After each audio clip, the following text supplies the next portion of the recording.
We think the worm habitat is possibly the best worm farm on the market at the moment, and there's a number of reasons for this. A, it's movable, which means that for different seasons you can put it in different positions. In summer you can put it somewhere nice and shady. In winter you can have it out in full sun to encourage the worm farm to go well. In addition, it's a very, very deep system which gives it lots of thermal mass. Again, it helps in those extremes of temperatures to cope well with hot days or particularly cold days.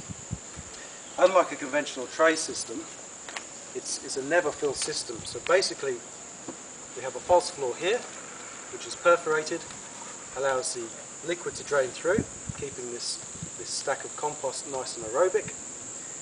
Over time the worms will convert the food waste into castings, and the castings level rises, and as we get right up to about here, just below the vents, we can then start to harvest our castings.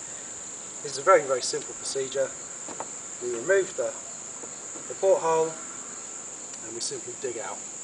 After we've done that, we replace the porthole and the compost will again start to subside. Very, very simple. No need to lift or move heavy trays, and yeah, we absolutely love it.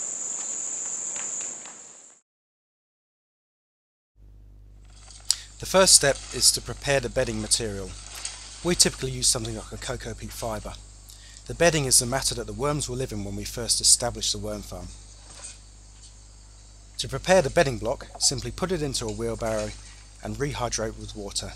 You may need to leave this for about half an hour or so to fully soak up all of the water.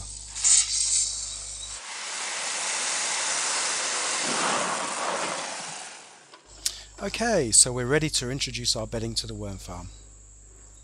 Before we put the bedding in, simply place a couple of sheets of newspaper or old paper over the false floor.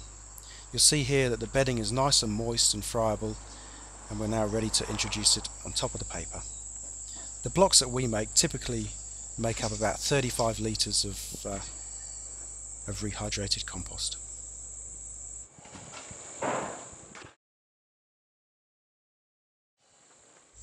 So your worm farm has its bedding, and now it's time to introduce your worms. We typically use a mixture of red worms, tiger worms and Indian blues. A worm farm of this size will be good with a breeding stock of around 1,000 to 2,000 worms. Simply spread them over the bedding and allow them sufficient time to burrow down.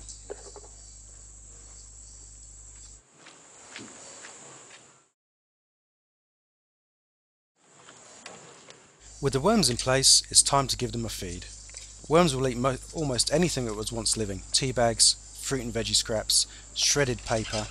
They're not real keen on things like onions or citrus, and we recommend that you stay away from lots of meats and breads. Simply break up the food. This will allow the worms to get through it more quickly.